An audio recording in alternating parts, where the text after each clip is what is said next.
violence and other kind of violence. Get away! I could be at work, at school, in my car, I can still get shot by the police. I can get shot anywhere. So it is what it is.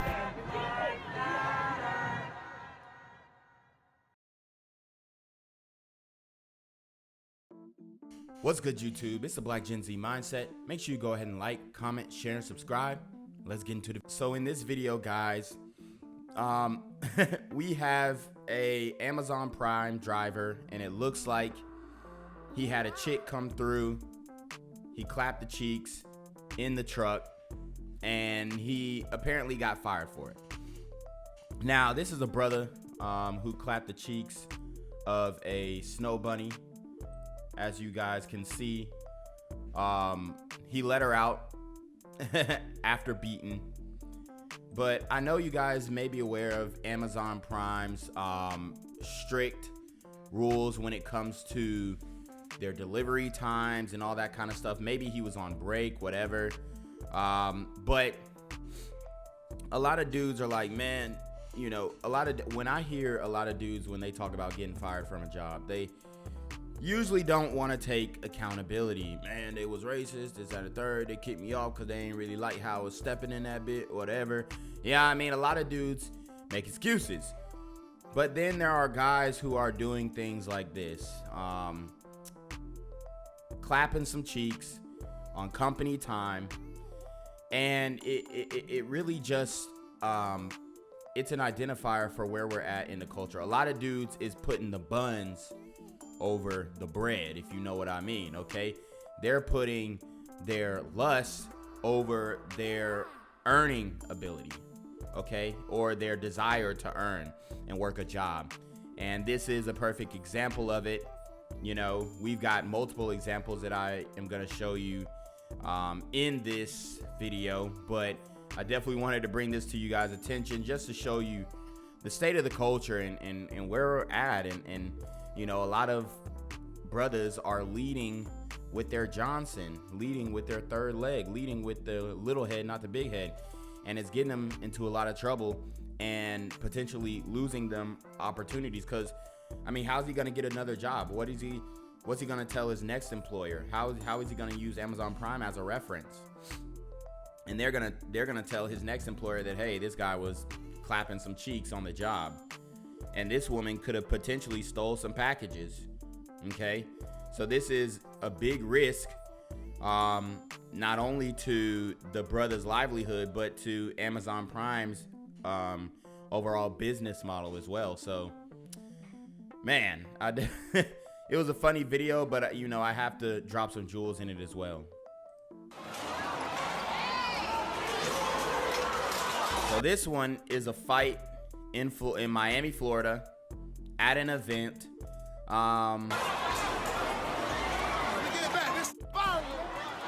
Y'all see who out there, and they're yelling, "Oh, it's viral, world star," and it's just like, bro, is this how we want to be presented? To just be world star addicts?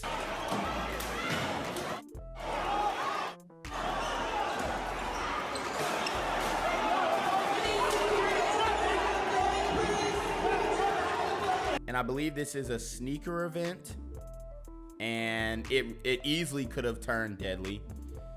Dudes easily could have pulled out the strap. They might have been patted down before they came in, but dudes easily could have started firing off or been waiting outside. So whenever you see a big crowd of people fighting, just a word of advice, you want to get as far away from that as possible.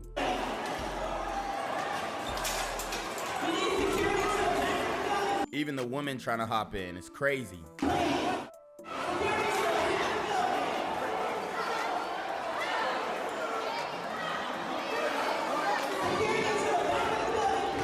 And you don't see any fear in these people's eyes. Maybe this old lady, look, she walking away. But a lot of them look entertained. They don't look scared. They don't look like their lives are in danger, even though we all know when fights break out, especially when it's brothers and Hispanics involved, like, shooting can happen like that.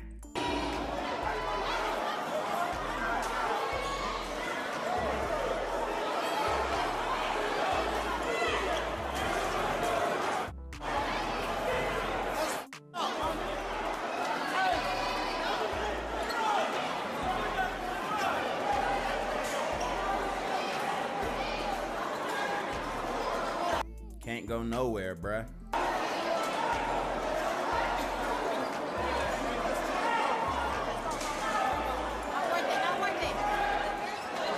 Y'all heard her. She said it ain't worth it. It's not worth it.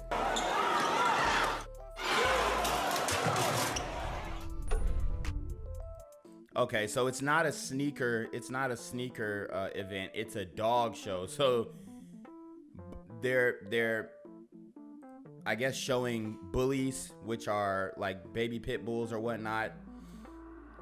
And we did that other story when the guy tried to steal those $4,000 pit bulls.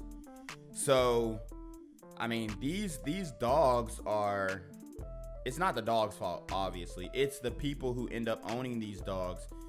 A lot of these people are in the streets, aggressive, it looks like, right? It looks like a lot of these people out here are living on some I wish a motherfreaker would, you know what I'm saying? That type of time, which is also, I would say it's a branch off of demon time, you know? Not actually looking for the violence, but hoping that the violence approaches you, you know? So make sure you are careful when you go to these types of events. Definitely. So guys, this next story I got for you, man, this guy is on a New York City train. We all know how bad the transit system is in New York City. A lot of people in the subways are on demon time. It's like Gotham City. And this dude right here basically say this man was already tight off life when he came in the cart telling people to get the F out of him and his kids' way, and all she said was he needs a chill pill, and his kids repeated it to him, and it was just up from there. So let's watch. My train riding NYC. I'm breathing. Say it to my face now. Say it to my face now. Tell me to take a chill pill. Say the word chill pill. Oh. Woo! So you seen it. His kids overheard the woman say, hey, he needs to take a chill pill. The kids told Pops, and he punches this white liberal feminist straight in the face. This is the same woman who was probably protesting.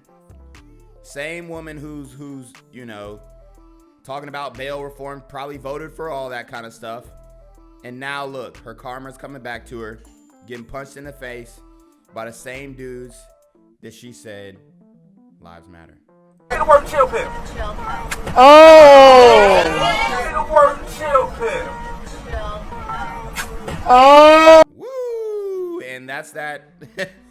A lot of these chicks, strong and independent, they think dudes ain't gonna put their hands on them, and it's just like, these brothers out here, man, for one, brothers really ain't never gave a damn about putting their hands on shorties. You know what I mean? Not all, obviously, but when I was in high school, I would see dudes fight girls all the time. It wasn't anything new, and nobody was like, oh, don't put your hands on a female. It was like, yo, they're equally matched. Like, these women can fight just as well as these men can. So it really wasn't a problem because a lot of the women were very masculine and they were able to hold their own in a fight against men. So nobody really said, hey, don't put your hands on a woman. Obviously, you know, my parents, and if you go, you got good parenting. But when it came to being at school and the approval of your peers, like if a dude got in a fight with a girl and they got in a good fight, like, you know, and it was a very competitive fight, the dude might catch shit for coming to school and, hey bro, she almost got you right there. Okay, it's not gonna be like, oh bro, why you put your hands on that girl, da da da. Like, nobody's gonna press him about that, for real. Listen, yo, you wildin'. She a female. Mind your business. What? Mind your business. Say it again. That's OD. Say it again. That's OD. You see, she ain't say it again either. And apparently they're trying to say that this dude, this white man in the gray shirt, is her boyfriend. I don't think it's her boyfriend, but if it is her boyfriend, he should have rode. But that just shows you how afraid people are to really press brothers. Like, honestly, people are afraid. Like, We talk about that situation in the Philadelphia train where the man took the wop of the woman in the Philly train and people were watching and standing by. And it's like, what do y'all expect him to do? It's obviously a short dread brother on demon time. He's taking the wop. None of y'all was finna do nothing. None of y'all was finna try and fight him, especially if it was a whole bunch of white folks on the train and old people, which we know that mostly it's older people on the trains. Nobody was gonna do nothing, okay? Nobody was gonna try him. So, you know, I find it funny when people are like, oh, why are people just filming this? I mean, that's evidence, honestly. I mean, me personally, yes, I would have attempted to break it up. But at the same time, you got to realize people fear brothers. Like, it's a real fear. That's why nobody said nothing to him. He punched a super small white girl in the face. But dude, people are really scared. You know what I mean? Because any dude who's willing to punch a white woman in the face on the train in the middle of everyone obviously is on demon time, and he's gonna profess to that. This is not me racially profiling or hating myself or anything like that. He's literally gonna say that he's on demon time. I'm tired of you niggas in my black business. There he goes, and he made it about race. He said, I'm tired of you N-words, referring to a white person, in my black business. He's not playing about his black business. He said a white person can't tell him nothing about his black business. You understand? Mind your business. How do y'all niggas roll up in my fucking business? I'm dealing with my fucking kids. You understand? Mind your business. So he said, don't say nothing about his kids.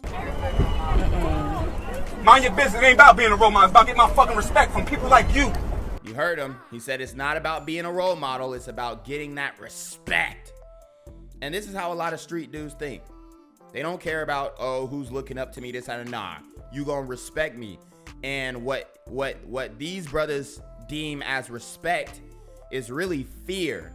He says, you know, in all actuality, just substitute the word respect for fear. You're going to fear me.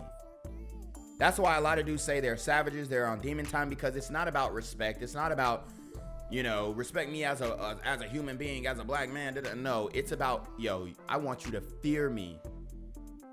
I want you to be scared to say something to me. As a matter of fact, I dare you to say something to me. That's the sentiment when it comes to the street dudes. All these other races out here, mind your business. I never gave. I'm ready to fuck anything up that's in my business. So that's... Y'all heard him. This is a real street New York dude. He said, I'm ready to mess anything up in my business. And this white dude in the gray shirt, he's like, hey, just let it go. Let it go. You know what I mean? See, a lot of white women are used to going and mouthing off to their white boyfriends, and their white boyfriends don't end up doing anything. But I'm going to tell you what, bro. These brothers out here, a lot of these dudes on a different type of time. So they're willing to check a chick physically, you know, which is not right. Everything that he's doing in this video is wrong. But this is why I want to show you this, because it's important to show you the mindset and the mind state of these real street dudes. People think that they have remorse or regret or anything like that. No. He did this for his respect. I'm ready to fuck anything up that's in my business. So that's her man's right there. Holla at me, man. So that's her man, allegedly. He has his hat down, head down. This is the real fear. A grown white dude, his girl gets punched in the face and he does nothing. And we saw the story where that, I think it was in Oregon, where that light-skinned black dude pressed up on the white dude's girl. He pressed up one time. She said no. He pressed up again in front of the white dude's face. Then the white dude went to his car and got the strap. This reminds me of that situation, except the white dude punked out and he didn't retaliate. But you hear him. He says, I'm ready to mess anything up about my family. So that's her man's right there. Holla at me, man. And he let his girlfriend get robbed. What I thought, y'all niggas out here looking for victims. I'm a fucking suspect. You understand? He said, y'all out here looking for victims. See, and this is why I don't subscribe to the, oh, black men, we're victims of white supremacy, da da da da. He understands the political climate. He says, y'all brothers out here looking for a victim. I'm a suspect. This brother admitted he was on demon time. Admitted that he may have some outstanding warrants. Okay? Get robbed. What I thought, y'all niggas out here looking for victims. I'm a fucking suspect. You understand? Oh no. He talking greasy. I do shit out here. He says he do stuff. You know he's you know he's doing drive-bys. You know he's doing walk-ups. He's really about this. This is a real street dude. This is the epitome of a real street dude. His girlfriend get robbed. What I thought, y'all niggas out here looking for victims. I'm a fucking suspect. You understand? Oh no. Suspect. I do shit out here. This is nuts. Mind your business. And when my family on the train, You wanna rock the move nigga so out bad. the way. And it's like, Woo! He said, when my family's on the train, move out the way. Special privileges. We're presidential. Matter of fact, get me a whole new cart. I don't want nobody on my cart. Hey, I mean, the man spoke. it's like he's not even talking. Look, her man looking at her like, you shouldn't have said nothing. I told you about your mouth. What did I tell you? Susan, what did I tell you about your mouth? I told you stop mouthing off to these people, especially these men, but you didn't want to listen. They finna argue like hell when they get home. Why didn't you defend me? Did you see that man? Did you see how hard he punched you? You think I want to get punched too? Oh shit. Everybody got something to say about what black. So guys, we have a very disturbing story here. 19-year-old man, or 19-year-old, yeah, we'll say man, because he ain't no kid no more, admits to killing a girl, her parents after he was caught in her bedroom. And remember the story I did where the guy shot the father because it was one of my original stories, but this reminds me of the same thing, except last time it was a black dude. This time it's a Hispanic guy. So let's get into it. A 19-year-old man who fatally shot a 16-year-old girl and her parents after he was caught in the teen's bedroom pled guilty this week to 3 counts of first-degree murder, authorities said. Mauricio Johnson of California admitted to using a firearm in the deaths of Nikki Metcalf. Dang, she got the same last name as DK Metcalf. Margaret Moon and their daughter. Shelly Autumn May Moon, according to the Humboldt County District Attorney's Office. So check this. It looks like the girl that he was, I don't know if this was a sneaky link. I don't know if he was trying to take advantage of this young girl. Apparently he didn't really care about her because he killed the whole family. But this is a young girl who lives with 2 mothers, Nikki Metcalf and Margaret Moon. It's obviously a LGBT couple raising an LGBT family or whatnot. And I mean, I wish that we could say, oh, you know, these women can protect their own household, but obviously they can't. Okay? If there was a father in the house, even though he had the strap, this could have been prevented. I'll say that. On the evening of February 9, 2021, Metcalf found Johnson, who was 18 at the time, in his daughter's bedroom at a home in Bear River Band, and a struggle ensued. The district attorney's office said Johnson then pulled a firearm out of his backpack and shot the girl, as well as her 40-year-old parents. At the request of his attorney, Johnson will be handed a sentence of 150 years in prison with a parole hearing after 25 years. In a statement, the district attorney's office said, to clarify 2 points, attorneys and victim advocates from the district attorney's office spoke with many members of the victims' families, friends, and additional members of the community. Understandably, given the terrible harm done by the defendant, the people most affected by the murders expressed differing views on whether to accept the plea or proceed to trial. California law states that all youthful offenders receive a parole hearing in their 25th year of incarceration, unless they are serving life without the possibility of parole. And see, my problem is he's not a youth anymore. He's 19 years old. He's a grown man. He killed 3 people just because he got caught linking with this girl. It makes you beg the question, has he killed before? Good morning. I'm Mark Cota-Robles. We have breaking news. The San Bernardino County Sheriff's Coroner's Office has identified human remains belonging to a missing New Jersey woman. The remains were found over 2 weeks ago in a rugged terrain while crews searched for Lauren Cho. Wow. So this woman from New Jersey, remains found in San Bernardino. It's getting spooky out here, just in time for Halloween. Cho, she disappeared in late June near her former partner's home in Yucca Valley. The cause of death is... So this is near the Joshua Tree National Park, and this is where like a whole bunch of hippies go and they do shrooms or do acid and get high and apparently have a supernatural experience. So I'm wondering if she went out there with somebody and they got too high and he ended up taking her life. I don't know, but that's a possibility. Still unknown, pending a toxicology test. So the media frenzy surrounding the murder of Gabby Petito has sparked a conversation over racial disparities in the coverage of missing persons cases. Research suggests that young white victims gain more traction in the media, but that could be changing as families of missing people of color speak out about the lack of coverage for their loved ones. So joining me now to discuss this is Assistant Professor of Criminal Justice at the University of Louisiana. So basically they're arguing that white people get more coverage when they go missing than Black, Hispanic, Asian, okay? At Lafayette, Michelle Jannise. Thank you so much for joining us, Michelle. So this is in no way an attempt to diminish the tragedy of the Gabby Petito case at all. And, and I think we can recognize that in her particular case, there's kind of a lot for the media to work with. She was documenting this whole journey with her fiance, the person of interest in this case. So there's a lot of video and images of her. But that being said, this is a trend that we've noticed before, that when it comes to cases where the victim in particular is a young white female, there's an awful lot of traditional media attention and social media attention.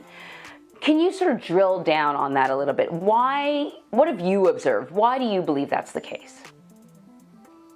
It's hard to answer the why. We've spent many years quantifying the problem, but it's been more difficult to understand why.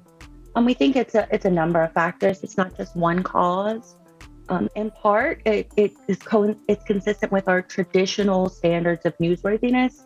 It's sort of worked in the past, this missing white woman cautionary tale. And so it's used because, we know viewers will tune in and make money. In addition, we know that individuals of color may be less likely to have social capital and those network connections that are needed to launch and perhaps maintain a missing persons campaign. Yeah, I talked about sort of the wealth of media available to the media, videos. We just ran a story where the wealth of media available to the media. What? Where a young man said that he had seen the couple. And as I was listening to the story, I thought to myself, I wonder also if there's a tendency just in society to notice these young women more. So there are more people coming forward saying, oh, I saw them at a restaurant, I saw them arguing, because maybe they didn't notice the person of color who was in an argument as well at that. Oh no. See, that's where I gotta stop her. People notice people of color in arguments because, as a matter of fact, from what I see, we argue all the time with our significant other or with a partner all the time. I see very loud arguments, okay? Boisterous arguments. The thing is, just like the first video on the New York train, a lot of black folks tell you to stay out they mother-freaking business, okay? Mind your own damn business. That's what black people tell you. So when they're fighting, people are gonna mind their business because they're scared, okay? They're scared to approach black people and say, hey, you don't need to be talking to her like that, okay? That's just the facts. Nobody's trying to break that up. They're scared. They saw the argument. It happens so often, and they're scared to intervene. That restaurant. And so it's just the story as we use it in the phrase that we use in media is the story has legs in a way. But in the period of time that, Gabby Petito had gone missing, there have been other missing persons cases that have occurred in this country that are equally as concerning, as sinister. We have a missing geologist, Daniel Robinson. We have a musician, Lauren Cho, both missing under suspicious circumstances. I'm wondering what comes first. Is it the media attention that then leads to a more robust investigation? Or is there a more robust investigation by law enforcement that then gets the attention of the media? The short of it is we don't know exactly how the process occurs. That's one of my areas of research. I think what it is the family reports the person missing. And from what I understand is sometimes, not all the time, but sometimes law enforcement does not take that missing persons report very seriously when it comes to people of color, oftentimes, because, a lot of us are running away from home. A lot of us come from broken homes. And, your 16-year-old boy missing for a couple days, while that may be a huge deal or a phenomenon in the white community, in the black community, not so much. Your young boy or girl, they could be chilling at their friend's house, whatever, doing whatever they want, skipping school, come back a couple days later, and it's fine. So I think, what it comes down to, especially if they know that kid has, a troubled past, the law enforcement are less... They're more likely to say, hey, okay, give it a couple more days, see if they show up, especially if that person has a history of going missing and running away from home and this and the third, because this happens a lot in the black community and people don't really talk about it. And sometimes it's because the kids are, in an abusive home, and sometimes they are rebelling. So it could be either or. So I don't want to just go out on a limb and say, hey, they're just treating the racial situation different. Now, we did the story on Jelani Day, okay? We did the story on Jelani Day, and the parents say that law enforcement was not doing as much as they could. And it also matters what city or state you're in, because in Chicago, black kids go missing all the time. For one, because 90% of the murders go unsolved, so a lot of kids is just getting killed. And they're not finding out that they got killed until sometime after. Identifying what exactly is the role of the media in the recovery process of a missing person. We know practitioners and law enforcement say that it's integral to a missing person investigation to have all of these eyes out there for the person. But we don't exactly know how that works in our society. It is greatly understudied. We think that they're all working together. The traditional media is watching social media are watching the people, and the people are doing what is consistent with how they perceive the world. So if they perceive these victims as ideal, because they've traditionally been ideal, then they don't even really think about it. They just like, click, share in that format. And it's hard to know exactly how that process works in temporal order. But y'all know on this channel, whenever I see a missing person, especially a missing black girl, I put it on the channel. So it's up to you guys to share it. It's up to you guys to like. It's up to you guys to comment. It's up to you guys to push me in the algorithm, because I'm pretty much covering most stories that people aren't covering.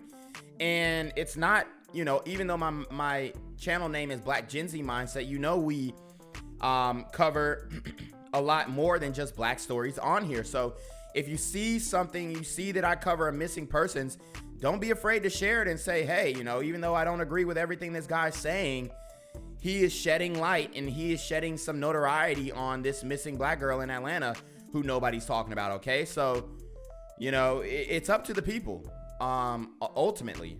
Time we've had this conversation before at CBS, and certainly in editorial meetings, maybe not enough, but it's at times it feels like the media sort of slips back into what is easy, what they've done before, what's worked before. But we're kind of living in different times. I think we've seen a lot of frustration bubble over into the streets over the past year and a half or so, and there are changes being made. When it comes to this area, though, you know, we're having this conversation now. We're naming the names of missing people of color who have gone missing. Do you expect to see any lasting change when it comes to the way the media covers crimes involving people of color, but particularly missing persons cases? I am really, really hopeful that we'll see some change. This is the longest conversation we've ever had since I've been doing this work. But it will require community investment and government investment. So we don't really have a good system in our nation to investigate or protect individuals who are adults who go missing. So we have a pretty good system for our children, but we don't really know what to do in our nation. It's sort of scattered and broken as to a systematic way to investigate. So I hope that we get some dedicated government funds and efforts to combat this problem in a lasting and meaningful way. So it's not just these 2 cases that are getting attention now because we're having this conversation, but it's the thousands of others and the thousands of families that are suffering right now because of the lack of an organized system and let's not adults. Definitely, and I also don't want to forget the hundreds of Native American women who have been missing over decades. It's almost an epidemic in this country. Many, many unsolved cases there as well. Michelle, Jannise, thank you very much. Thank you. Gang violence and other kind of violence. Get away! I could be at work, at school, in my car, and I can still get shot by the police. I can get shot anywhere. So it is what it is.